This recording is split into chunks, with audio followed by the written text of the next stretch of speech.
तो आखिरकार पुतिन की नसें जवाब दे गईं और वो आपा खो बैठे। कल शाम अमेरिका में रूस पर कड़े प्रतिबंधों वाले उसी विधेयक का अद्यतन पाठ पेश किया गया जिसे दिवंगत लिंडसी ग्रैहम ने रूसी अर्थव्यवस्था को दबाने के लिए लाया था।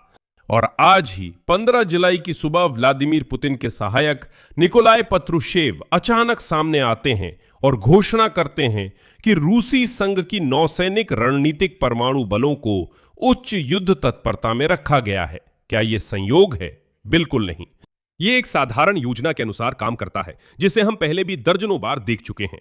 जैसे ही क्रेमलिन के पास तर्क खत्म हो जाते हैं, चाहे वो आर्थिक हो, सैन्य हो या कूटनीतिक, क्रेमलिन तुरंत अपने पिटारे से एकमात्र बचा हुआ तर्क निकालता है, परमाणु तर्क। और आज हम सबसे महत्वपूर्ण बात को विस्तार से समझेंगे। सबसे पहले जो वास्तव में नए पाठ में छुपा है रूस के खिलाफ कठोर प्रतिबंधों के विधेयक में, और क्यों ये सारी बातें कि बिल को कथित तौर पर कमजोर किया गया है पूरी तरह से बकवास हैं। इसके विपरीत इसमें ऐसे बिंदु हैं जिससे क्रेमलिन को सच में बुरा लगेगा। ये रूस के केंद्रीय बैंक यमाल एलएनजी और आर्टिक एलएनजी के खिलाफ प्रतिबंध है। ये वे परियोजनाएं हैं जिन्हें लिंडसी ग्रैहम ने भी विधेयक में नहीं डाला था। दूसरी बात, 500 शुल्कों को 100 से बदलना असल में कुछ भी नहीं बदलता। हालांकि कई मीडिया ने इसे रियायत के तौर पर पेश किया, जैसे कि देखिए 500 से घटाकर 100 कर दिया गया है, यानी 100%। तीसरी और दिलचस्प बात यह है कि प्रतिबंधों के अलावा और कौन सी वजह थी जिनके चलते व्लादिमीर पुतिन ने पेत्रुशेव के जरिए फिर से परमाणु हमले की धमकी दी। मेरा नाम अलेक्सेई पेची है। आइए इस विषय पर साथ में चर्चा करें, लेकिन शुरू करने से पहले आपसे अनुरोध है कि इस चैनल को सब्सक्राइब करें, लाइक करें और कोई भी अपना सवाल कमेंट में लिखें। इस वीडियो के नीचे कमेंट करें। धन्यवाद। अब सब कुछ क्रम से समझते हैं। कल शाम को संयुक्त राज्य अमेरिका ने रूस के खिलाफ कड़े प्रतिबंधों वाले बिल का संशोधित संस्करण पेश किया, जिसे अब डोनाल्ड ट्रंप भी स्वीकार करने को तैयार हैं। संशोधित बिल का मसौदा दोनों पार्टियों के सीनेटरों, रिपब्लिकन और डेमोक्रेट ने मिलकर तैयार किया है। और यही सबसे महत्वपूर्ण बात सामने आती है।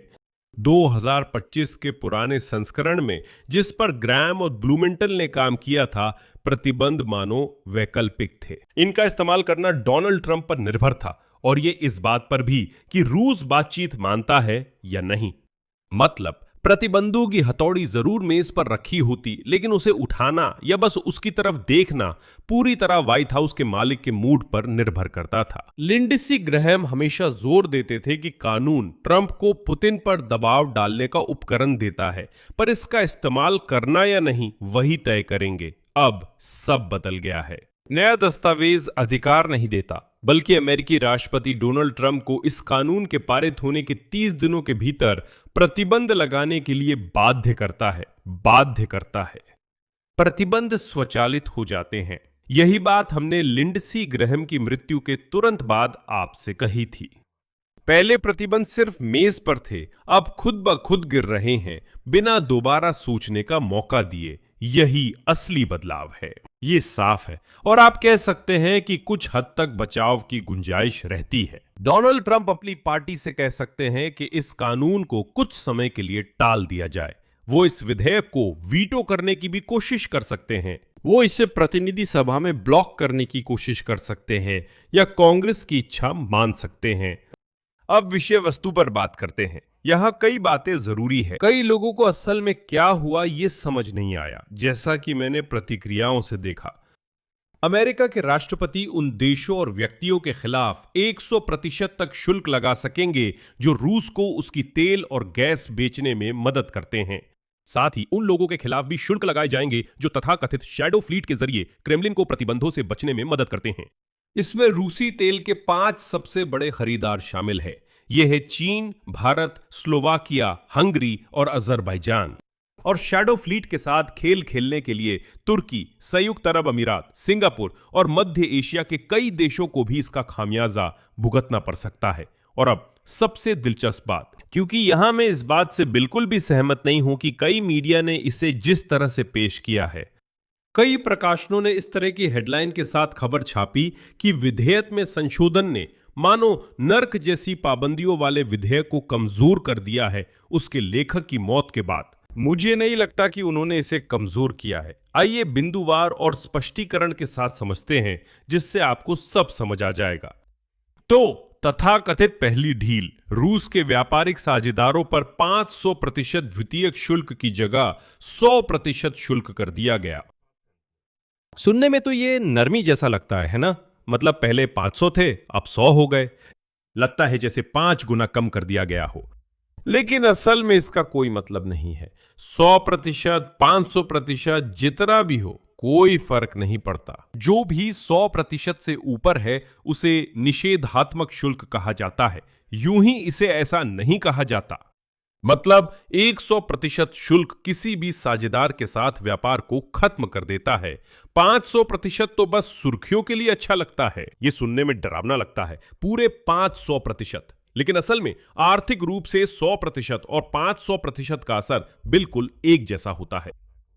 सामान एकदम सोने जैसा महंगा हो जाता है, उसी के अनुसार व्यापार पूरी तरह खत्म हो जाता है। सोचिए, आप कोई सामान ला रहे हैं जिसकी कीमत $100 है, और जैसे ही आप उतनी ही रकम सिर्फ उसे बाजार में लाने के लिए चुकाते हैं, तो कोई भी समझदार व्यापारी ऐसा नहीं करेगा। 100% से अधिक शुल्क को अवरोधक शुल्क कहते हैं। व्यवहार में ये एम्बार्गो है।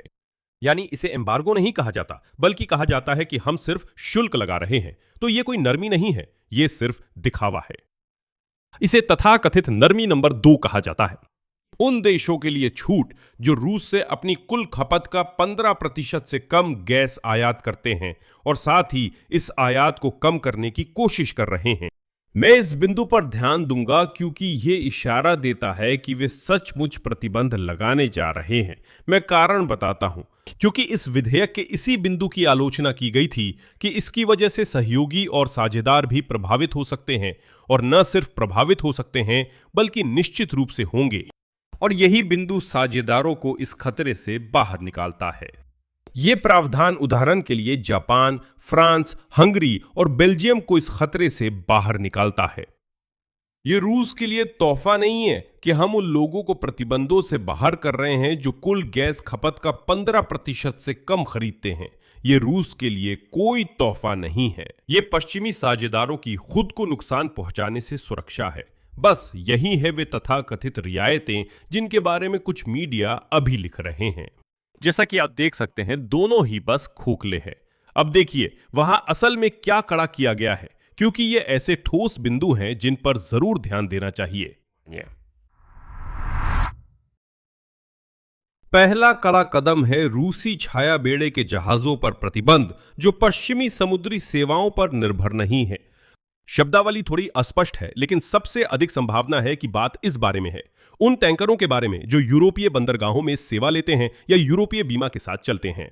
और यही सबसे महत्वपूर्ण बात है, क्योंकि सोचिए, लगभग 1/3 रूसी तेल अब भी पूरी तरह से कानूनी रूप से ग्रीस, साइप्रस, माल्टा और अन्य देशों के जरिए निर्यात किया जाता है। हाँ, कीमत की सीमा के तहत ही सही, लेकिन फिर भी ये सब कुछ कानूनी रूप से हो रहा है। अब इसी कानूनी खामी को बंद किया जा रहा है। यानी अगर टैंकर शैडो फ्लीट का है तो अब कोई भी उसके साथ काम नहीं कर सकता। फर्क नहीं पड़ता वो कानूनी है या गैर कानूनी, कीमत की सीमा है या नहीं, बस सीधा प्रतिबंध लगा दिया गया है। बस सीधा मना कर दिया कि इस गंदगी को छूना भी नहीं है। जो भी रूसी है वो सब गंदगी है, इस गंदगी को कोई भी नहीं छू सकता। दूसरा कड़ा कदम, और ये थोड़ा ज्यादा गंभीर है, रूसी वित्तीय संस्थानों के खिलाफ प्रतिबंध, जिसमें रूसी फेडरेशन का सेंट्रल बैंक भी शामिल है। यह मैं आपको बताऊं, कम से कम देखने के नजरिए से तो दिलचस्प है कि आखिर इससे क्या निकल कर आता है। क्योंकि सेंट्रल बैंक के खिलाफ प्रतिबंध किसी एक कंपनी या किसी एक बैंक पर हमला नहीं है, यह खुद उस तंत्र पर हमला है जो रूबल को संभालता है और पूरे देश के बजट को चलाता है। यह अब, जैसा कि कहते हैं, जेब पर चोट नहीं है, यह अर्थव्यवस्था की रीढ़ पर हमला है। पहले सिर्फ कुछ बैंकों पर प्रतिबंध थे, अब केंद्रीय बैंक पर हमला हो रहा है, और फिर सख्ती। तीसरा, रूस की सबसे बड़ी ऊर्जा परियोजनाओं पर प्रतिबंध लगाए गए हैं, यमाल एलएनजी और, जो बहुत महत्वपूर्ण है, आर्टिक एलएनजी 1, आर्टिक एलएनजी 2 और आर्टिक एलएनजी 3 परियोजना पर। यह और भी प्रासंगिक है, खासकर जब फाइनेंशियल टाइम्स ने बताया कि यूरोपीय लोग हाल ही में बड़ी मात्रा में रूसी तरलीकृत प्राकृतिक गैस खरीद रहे थे। आप क्या सोचते हैं, वो गैस कहां से आ रही थी? वो यमाल एलएनजी और आर्टिक एलएनजी से ही आ रही थी। यानी ये अमेरिकी प्रतिबंध एक और विदेशी मुद्रा के स्रोत को बंद कर रहे हैं, जिससे क्रेमलिन युद्ध के लिए पैसे जुटाता है। नतीजा यह है कि इस विधेयक में जो तथाकथित ढील दी गई है उसका कोई खास असर नहीं है, लेकिन जो कड़ा किया गया है वो वाकई बड़ा है। केंद्रीय बैंक, रूस की एलएनजी परियोजनाएं भी सूची में है। माफ करें, विधेयक में कोई ढील नहीं बल्कि इसे और सख्त किया गया है। तो जो भी लोग कह रहे हैं कि बिल को कमजोर कर दिया गया है, या तो उन्होंने इसे पढ़ा नहीं है या फिर वे समझ नहीं पाए कि इसमें क्या लिखा है।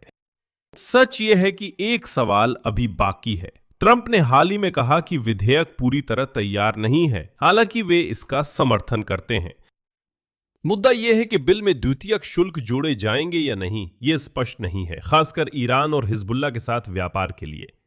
ट्रंप ने आज इस विकल्प की संभावना जताई और मैं पूरी तरह इसके पक्ष में हूं, क्योंकि जब ईरान और रूस के खिलाफ प्रतिबंधों पर एक साथ वोटिंग होती है तो यह डोनाल्ड ट्रंप के कुछ समर्थकों को मॉस्को के खिलाफ अलग से प्रतिबंधों पर वोटिंग को विफल करने का मौका नहीं देता, क्योंकि वे लोग ईरान पर कार्रवाई के पक्ष में ही वोट देंगे। यानी वे वही करेंगे जो ट्रंप कहेंगे। ट्रंप कहेंगे हम कार्रवाई के लिए वोट करेंगे ईरान के खिलाफ, इसी पैकेज में मॉस्को के खिलाफ भी कार्रवाई होगी, उन्हें मजबूरी में उसके लिए भी वोट करना पड़ेगा। इसलिए यहां मुझे इसमें एक फायदा ही दिखता है। हालांकि अब डेमोक्रेट्स बड़बड़ा रहे हैं कि इसके लिए बिल को फिर से लिखना पड़ेगा और इसमें समय लगेगा। ईरान के व्यापारिक साझेदारों की अपनी खासियत है जो मॉस्को जैसी नहीं है, वगैरह वगैरह। खैर, कुल मिलाकर अगर जोर भी दे तो कोई नुकसान नहीं होगा। देखते हैं। अब यूक्रेन को इसकी जरूरत क्यों है? क्योंकि यहां मकसद सिर्फ रूस को सजा देना नहीं है, सिर्फ सजा देने के लिए। लिंडसी ग्राहम के साथ इस बिल के सह लेखक डेमोक्रेट सेनेटर रिचर्ड ब्लूमेंथल ने इसे साफ शब्दों में समझाया। आगे उनका उद्धरण है। यह अमेरिका को प्रभाव के साधन देगा, लेकिन साथ ही हमें उम्मीद है ये यूक्रेन को शांति वार्ता में निर्णायक प्रभाव देगा, क्योंकि अंतिम लक्ष्य शांति है। कोई नहीं चाहता कि युद्ध जारी रहे। तर्क भी यही है।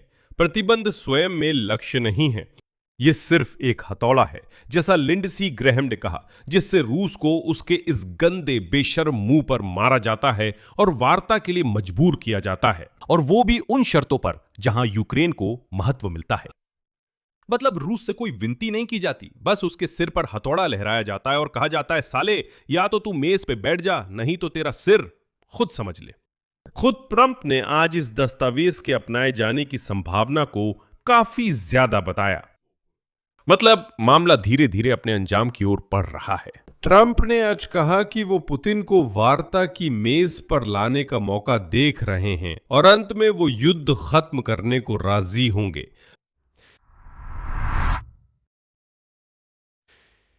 और इसी माहौल में ठीक इसी दिन क्रेमलिन अपना जवाब पेश करता है। व्लादिमीर पुतिन के सहायक निकोलाई पत्रुशेव ने औपचारिक रूप से घोषणा की कि रूस की नौसैनिक रणनीतिक परमाणु बल पूरी तरह से युद्ध के लिए तैयार हैं। और बेरा ऐसा कहा गया है, रूस के हितों की रक्षा विश्व महासागर के विभिन्न क्षेत्रों में कर रहा है। जरूरत पड़ी तो रूस अपने दुश्मनों पर परमाणु हमला करेगा, जिसे वे कभी नहीं भूलेंगे। बस चलिए ईमानदारी से बात करते हैं। देखिए, मुझे नहीं पता, शायद किसी को पत्रुशेव का यह बयान हैरान या डरा गया हो। शायद कुछ रूसी लोग बहुत जोश में आ गए हों और बोले हों, वाह, अब हम पूरे पश्चिम को दिखा देंगे। लेकिन असल में यह कोई खबर ही नहीं है। क्यों? रणनीतिक परमाणु बल इसलिए रणनीतिक कहलाते हैं क्योंकि वे हमेशा 24 घंटे 7 दिन युद्ध के लिए तैयार रहते हैं। यही उनका काम है, वे इसीलिए मौजूद है। उन्हें रणनीतिक परमाणु बल इसलिए कहा जाता है क्योंकि वे हमेशा हमला करने के लिए तैयार रहते हैं। और पत्रुशेव, देखिए, उतनी ही आसानी से पूरी दुनिया को यह भी बता सकते थे कि समुद्र का पानी, सोचिए, न सिर्फ खारा है बल्कि वो गीला भी है। सोच सकते हैं? यही बात आज पत्रुशेव ने परमाणु हथियारों पर कही। यहां असल खबर बात में नहीं बल्कि समय के चुनाव और लहजे में है। बयान ठीक उसी वक्त आया जब वॉशिंगटन में रूसी केंद्रीय बैंक के खिलाफ प्रतिबंधों पर चर्चा हो रही है। उदाहरण के लिए, संयोग है, हाँ, और ये सब उसी घिसे पिटे बेहद परिचित धर्रे पर लौट आता है। हाल ही में क्रेमलिन के प्रवक्ता दिमित्री पेस्कोव ने फिर से परमाणु हथियार को क्रेमलिन के मुख्य तुरुप के पत्तों में से एक बताया और कहा कि मॉस्को इसे इस्तेमाल करने के लिए तैयार है, उद्धरण, अगर रूस के अस्तित्व को खतरा हुआ। ये योजना बहुत साधारण और अनुमानित है। कमजोर आर्थिक स्थिति में परमाणु हथियारों की धमकी और तेज होती है। जब आपके पास रूसी संघ के केंद्रीय बैंक के खिलाफ टैरिफ का जवाब देने के लिए कुछ नहीं होता, जब आपके पास अपने मुख्य एलएनजी प्रोजेक्ट्स पर लगे प्रतिबंधों का जवाब देने के लिए कुछ नहीं होता, जब आप अपने उन साझेदारों की रक्षा नहीं कर सकते जो अब भी आपसे तेल और गैस खरीद रहे हैं, तब आप जैसे अपनी परमाणु वॉरहेड्स निकालते हैं और फिर से पूरी दुनिया के सामने उन्हें लहराने लगते हैं। यह कोई समझदारी से नहीं बल्कि लाचारी से किया जाता है। और यहीं पर हम इस एपिसोड के सबसे अहम पल पर पहुंचते हैं। प्रतिबंधों की धमकी के अलावा और क्या था जिसने पुतिन को इतना परेशान कर दिया? प्रतिबंध तो सिर्फ डोमिनो की एक गोटी है। पूरी तस्वीर देखें, बाकी आप खुद समझ जाएंगे। पहला, ईंधन संकट, जिसके बारे में हम लगातार कई एपिसोड से बात कर रहे हैं। रूस में तेल रिफाइनिंग 2005 के स्तर पर लौट गई है। कल सबसे बड़े और अब तक बचे हुए तेल रिफाइनरी को जला दिया गया। एक के बाद एक क्षेत्र ये घोषणा कर रहे हैं कि आपातकालीन स्थिति लागू करनी होगी। और तेल क्षेत्र जो एक महाशक्ति है, सोचिए, वो भारत और कजाकिस्तान से पेट्रोल आयात कर रहा है। दूसरा, ये चीन का कारक है। कल ही इसी YouTube चैनल पर हमने आपके साथ चर्चा की थी कि वॉल स्ट्रीट जर्नल के अनुसार तथाकथित सबसे अच्छा दोस्त बीजिंग पहले से ही चुपचाप ऐसी तैयारी कर रहा है उस समय के लिए जब पुतिन चले जाएंगे। बीजिंग चुपचाप पुतिन के बाद रूस के संभावित नेताओं से मिल रहा है। बीजिंग ने पावर ऑफ साइबेरिया 2 परियोजना को स्थगित कर दिया है और यहां तक कि तेल की खरीद भी काफी घटा दी है। उन्होंने इन मात्रा को काफी कम कर दिया है। मुख्य सहयोगी धीरे धीरे अलग हो रहा है और ऐसा जता रहा है जैसे वो बस यूं ही वहां से गुजर रहा था। कभी कभी युद्ध की आग में ईंधन डालकर पुतिन समर्थकों को लड़ने में मदद कर रहा है। तीसरा, जून में मोर्चा। रूस ने जितनी जमीन पर कब्जा किया था उससे ज्यादा जमीन खो दी। यूक्रेनी लंबी दूरी के हमले व्यवस्थित ढंग से रूसी पिछली पंक्तियों को झुलसा रहे हैं। चौथा, ये है रेटिंग्स। सरकारी, मैं दोहराता हूं, सरकारी VTSIOM ने व्लादिमीर पुतिन के प्रति खुले विश्वास रेटिंग को प्रकाशित करना पूरी तरह बंद कर दिया जब वो गिरकर 29.5% तक पहुंच गया। यानी रूसियों में 1/3 से कम लोग पुतिन उस नाचते बौने पर भरोसा करते हैं। तो VTSIOM ने बस उस आंकड़े को हटा दिया, नंबर सबकी नजरों से गायब कर दिया, और शायद इसलिए ताकि उस छोटे तानाशाह को बुरा ना लगे। और पांचवा, कूटनीतिक अलगाव। ट्रंप, यहां तक कि ट्रंप भी अंकारा में शिखर सम्मेलन के बाद 180 डिग्री पलट गए।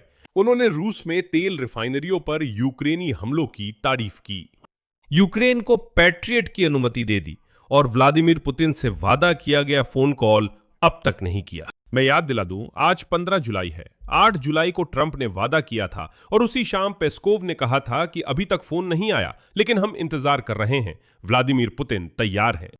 वो फोन के पास बैठकर डोनाल्ड ट्रंप के कॉल का इंतजार कर रहा है।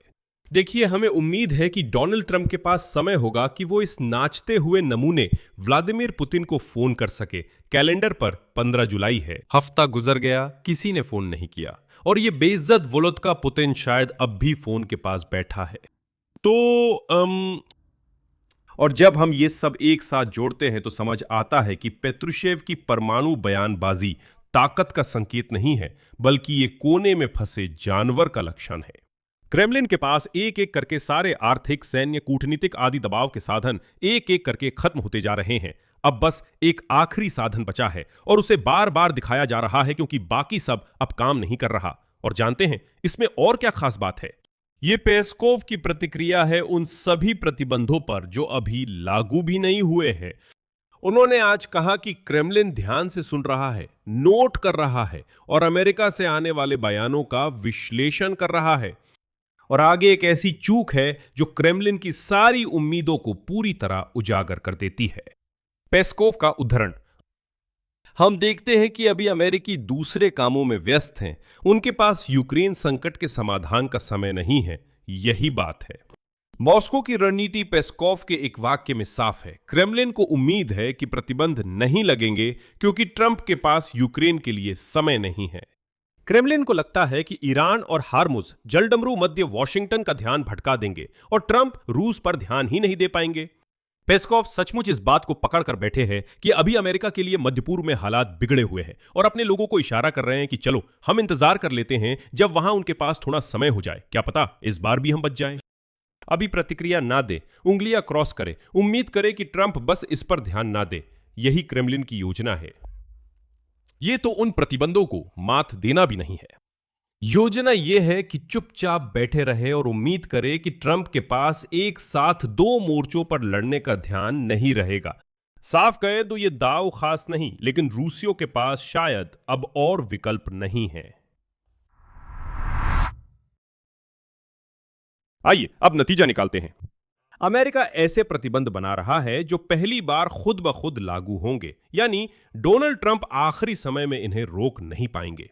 और तमाम बातों के बावजूद कि शायद नरमी बरती जाएगी, बिल के मसौदे में रूस के केंद्रीय बैंक और एलएनजी परियोजनाओं पर प्रहार शामिल कर दिए गए हैं। यानी अब निशाना जेब पर नहीं, बल्कि जैसा मैंने कहा, वित्तीय रीढ़ पर साधा गया है। और क्रेमलिन इसका जवाब उसी एक चीज से देता है जो उसके पास अभी भी किसी तरह काम कर रही है, जो अभी भी किसी को डराती है, वो है परमाणु तैयारी। लेकिन इस धमकी के पीछे रूस में खाली पेट्रोल पंप हैं, चीन ने मुंह मोड़ लिया है, मोर्चा फंसा हुआ है और बस ये दयनीय उम्मीद है कि ईरान किसी तरह ट्रंप का ध्यान यूक्रेन के खिलाफ रूस की जंग से हटा देगा। और आखिर में एक सीधा सा निष्कर्ष, जब कोई देश आर्थिक विधेयक के जवाब में परमाणु वॉरहेड दिखाने लगता है तो इसका मतलब है कि उसके पास बहुत कम ताकत बची है। जवाब यहां मैं 3 बिंदु लगाता हूं, अपनी राय और अपने निष्कर्ष इस वीडियो के नीचे कमेंट में लिखें, चैनल सब्सक्राइब करें, बेल आइकन दबाएं और लाइक करें। अगर आप इस YouTube चैनल को सपोर्ट करना चाहें तो वीडियो डिस्क्रिप्शन के डोनेशन लिंक से कर सकते हैं। धन्यवाद, अपना ख्याल रखें। सबको अलविदा।